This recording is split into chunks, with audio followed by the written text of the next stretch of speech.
Nobody needs your money or you. My sister mocked while using my credit card. She didn't know the house she lived in and the car she drove were in my name. Her smile vanished. The next day, I revoked everything. My sister Lena had told me I was worthless at Thanksgiving dinner while wearing the jacket I paid for, sitting in the house I owned after driving over in the car registered under my name. She didn't know any of that. Nobody did. When our dad died 6 years ago, he left everything to me because I was the only one who stayed. I was 22, working 2 jobs, while Lena was in Cancun, ignoring his calls during chemo. Mom left when we were kids, so it was just me holding his hand in hospice. And just me planning the funeral. Lena showed up 40 minutes late, wearing sunglasses indoors.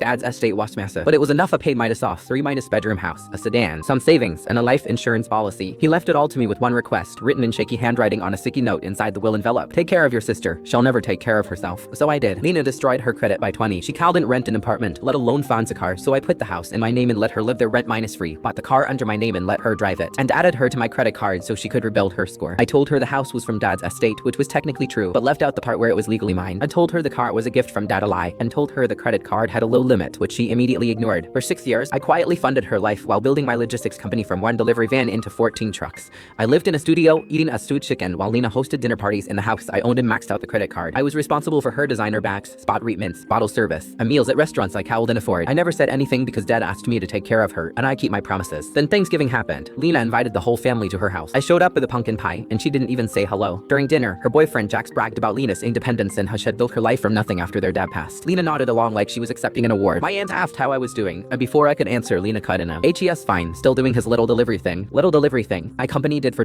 $million in revenue last year. Jax laughed and said maybe I should ask Lena for advice, and she clearly had her life together. I just kept eating. Then my cousin asked if it helped Lena at all since Dad passed. She rolled her eyes. Help me with what? I don't need his help, I never have. I set my fork down. Never? She looked right at me with a smug expression that made my chest burn. Nobody needs your money or you. You've always thought you were better than everyone because you worked all the time, but some of us just figured out life without grinding ourselves to death. The table went quiet. I looked at her, sitting in my house, at my table, wearing clothes bought with my credit card. I picked up my pie and left without another word. Monday, I called my lawyer. Tuesday, the bank. Wednesday, the dealership. Thursday morning at 7 a.m. Lena called screaming why is my credit card declined? They're at the grocery store and they're looking at me like I'm broke because I canceled it. It was my card. What are you talking about? An hour later, she called back hysterical. There's a tow truck outside taking my car. They say it belongs to someone else. It belongs to me. I'm repossessing it. I can't do this. I can. I own it. The final call came that evening. Her voice was small. There's a man at my door saying I have 30 days to vacate. He says the house belongs to you. It does. He always has. There's dead silence. There was dead silence. And a whisper, why didn't you ever tell me? Because Dad asked me to take care of you, but he never told me to let you humiliate me for doing it. Jax left her 3 days later when he found out nothing was hers. Right Aunt called me heartless. Lena moved into a studio apartment and got her first real job at 31. She hasn't spoken to me in for months. Last week, I got a letter with no return address. Inside was a sticky note in Lena's handwriting. I'm sorry. You deserve better from me. Dad would be ashamed of what I became. I stuck it on my fridge next to Dad's original sticky note from the only 2 people who ever told me the truth.